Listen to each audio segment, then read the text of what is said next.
Hello, welcome back to my channel. Today we are going to talk about the entire timeline and payment of my house. For those of you who are new to this channel, I actually recently bought an apartment and it's a one-bedder condominium for context.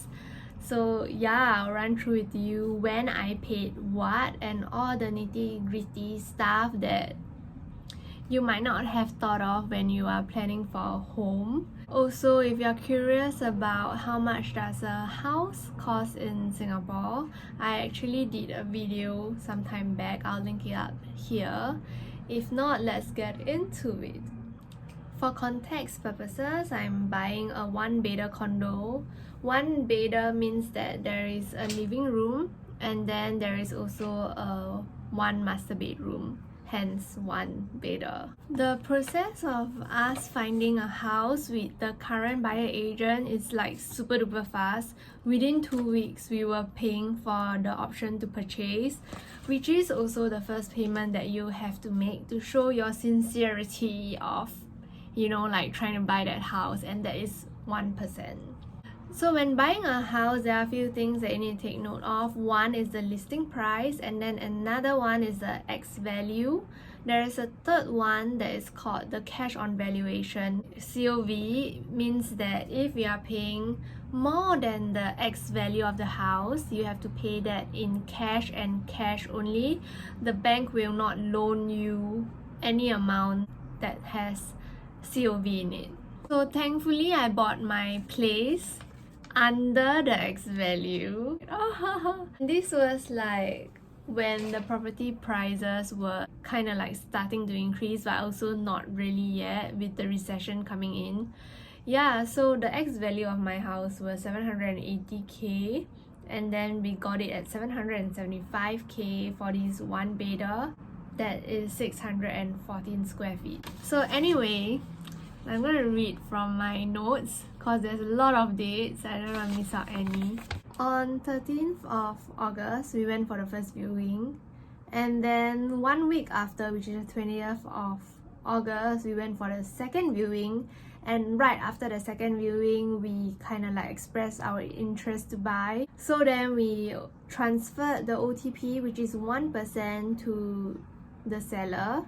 Hence, 1% of the $775,000 is $7,000, $750 on the 20th of August. Once you give your OTP, you have actually 2 weeks to really consider whether or not you want the house, and the seller is not to entertain anyone who's trying to like upbeat or whatever pertaining to the flat. So you have 2 weeks to decide. For us, we took the 2 weeks. So on the 1st of September, there are a few things that we paid. First of all is a 4%. 4% of my current house value, which is again 775k, it's 31,000. And then we have to pay the stamp duty, which is very important because stamp duty is not part of the house value. That is something that you have to pay on top. That was $18,750. Lawyers' fees differ slightly from places to places, but for conveyance fee, usually it's around 2.5 to 3,000. For my lawyer's fee, I paid $2,675 for it. And then there's also a valuation fee that you have to pay, basically for the bank people to go down and kind of like evaluate how much does your apartment cost. I'm not so sure if they actually did go down, but it is just a cost that you have to pay. It's $150. If you add all of that up together, including the cashier's order, and you have to make 2, by the way, because one is for stamp duty and another one is for the house. For the second payment, we have already incurred a $52,585.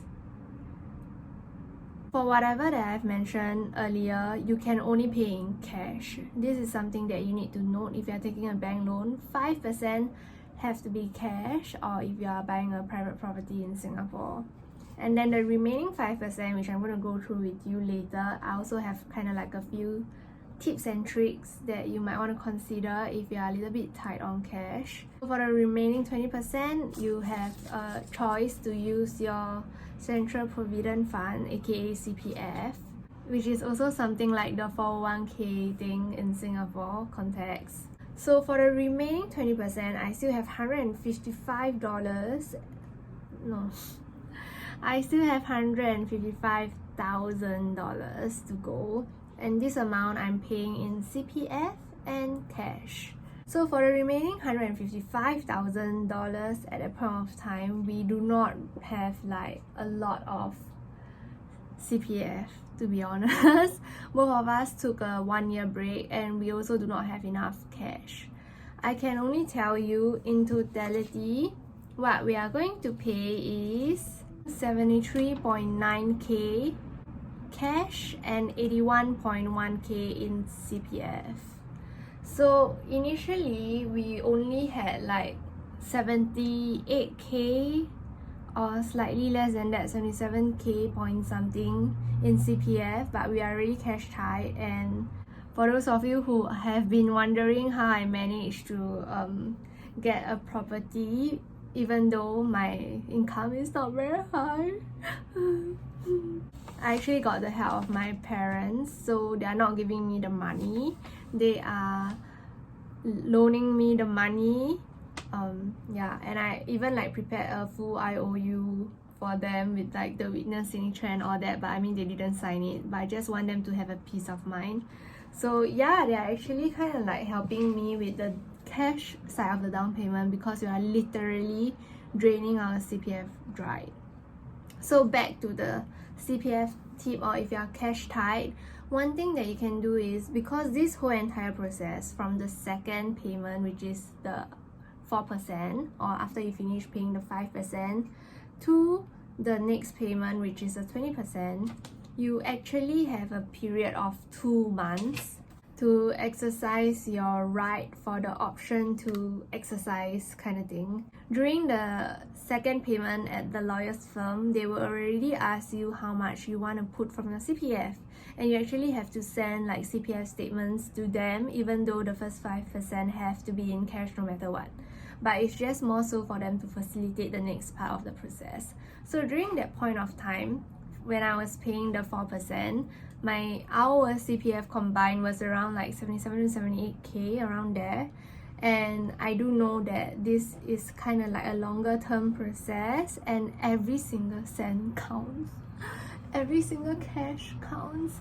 So yeah, what I did was I was asking our lawyer if we can send another CPF slip later in the date so we don't have to incur so much cash, and that's what we did.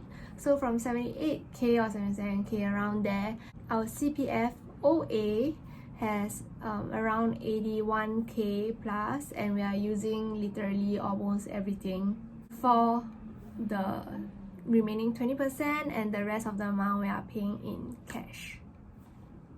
And now for this 775,000 house, how much am I supposed to be paying for the down payment if we are just looking at 25%? If I didn't know better, I would have thought that I'm going to pay like 193.75k, which is literally the 25% of the house value.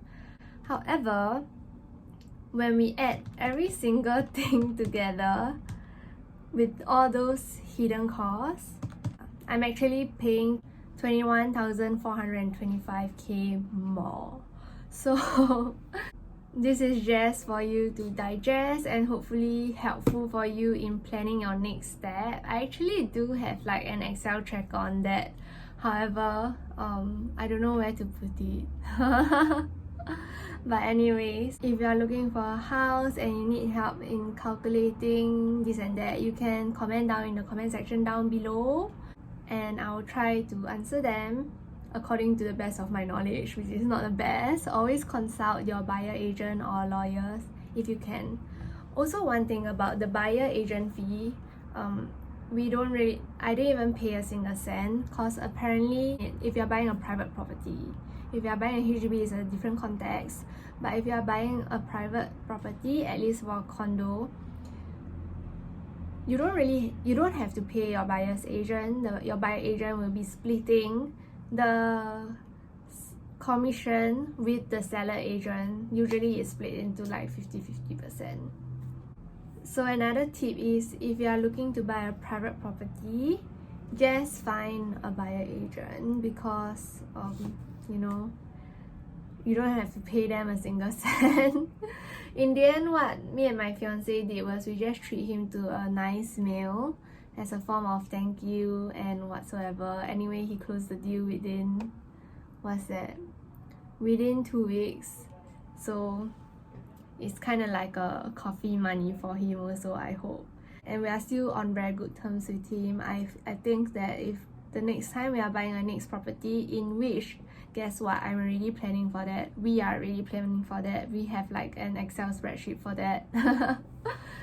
We will still be contacting him for help. And that's all for today's video. I'll see you in my next one very soon. I'm gonna update all of you about my new job, and yeah, everything transparent financially. I'm also trying to monetize some Excel spreadsheets. If you guys have any idea of how I can do that, please let me know. Maybe just selling them for like 99 cents or something. Anyway, thanks for watching all. I hope you guys have a great day ahead. Goodbye and see you in my next one. Bye.